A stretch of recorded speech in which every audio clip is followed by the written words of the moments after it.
Halo Shadows of Reach is the newest novel by author Troy Denning, serving as a standalone story as well as a tie-in to the upcoming Halo Infinite. The story takes place 1 year after the events of Halo 5 Guardians, where Cortana has enforced her rule on the galaxy using her destructive Forerunner Guardians. In order to possibly stop her, Dr. Halsey, as well as what remains of the UNSC aboard the Infinity, send John 117 and Blue Team to the ravaged world of Reach to recover top-secret assets from Halsey's old laboratory that might be humanity's last hope. However, as Blue Team and their assigned crew arrive on the world, they find the planet has been invaded by a deadly alien faction known as the Banished, who have their own reasons for being there. What starts out as a stealth operation ends up becoming a gritty guerrilla war with the fate of the galaxy hanging in the balance. This is going to be strictly a non-spoiler review, so no major story details or characters are going to be discussed, with the exception of Master Chief and a little bit of Blue Team. So I wasn't really sure what to expect from this book, especially since it was returning to a really familiar location in the Halo universe. It initially felt like a big throwback to the Fall of Reach book, even with its cover, and so I was worried this was mostly going to rely on nostalgia rather than be its own story. Thankfully that wasn't the case, for even when this story has various references and callbacks to the Fall of Reach and the game Halo Reach, it largely remained its own story with very interesting characters, emotional themes, and intense amounts of action and tension. Like, holy, is this an intense book. I mean, I just couldn't stop reading it. Like, I just had to know what was happening next every time a chapter came through and through. This is a mostly Master Chief and Blue Team focused story, giving us insight of their long history together as a team, as well as their emotional companionship for each other as they embark on this dangerous mission. You could just tell that they hated seeing the world the way it is. Like, this was their home that they truly grew up with, and where they basically became the Spartans that they are today. And they're even more pissed off at the fact that the Banished have moved in.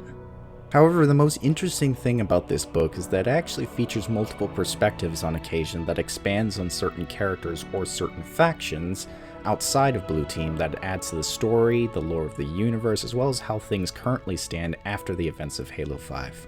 Despite the reception that Halo 5 had for its ending, as well as just how things basically are in the galaxy now, I like that Troy Denning was able to take it and expand upon it in his own way. There's this constant urgency that is felt throughout the story due to the importance of the mission, the dangers of the Banished, and of course the dangers of Cortana and her Guardians.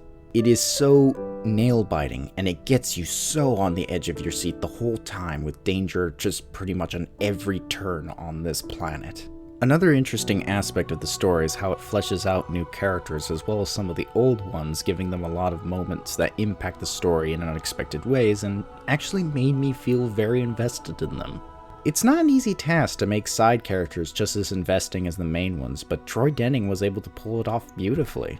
It's amazing how some of the new characters, even though you've never really seen them before in the games themselves, you actually get a real attachment to. Also, the way that Troy Denning describes the dead look of Reach is also really interesting, yet also depressing, knowing that Reach used to be such a beautiful planet before its glassing by the Covenant. It feels cold, intense, and gritty, which can also be said for the action that occurs. The combat and how it's described is also brutal and intense, and it really just shows how vulnerable Blue Team is despite being Spartans and having years of combat experience under their belt. They may be super soldiers, but they're far from invincible.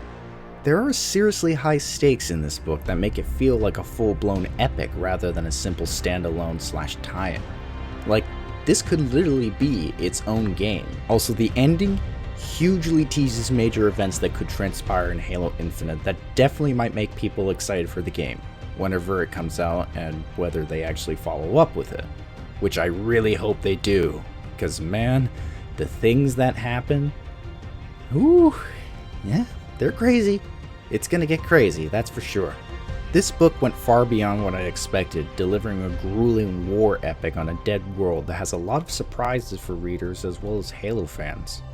And I have to say, this is by far one of Troy Denning's best works, and I'm going to give Halo Shadows of Reach a 10 out of 10.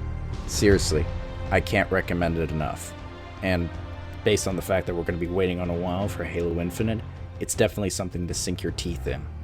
Thank you guys so much for watching this review, and if you guys like this, be sure to like, comment, and subscribe to the Lazy Bunch channel for even more content.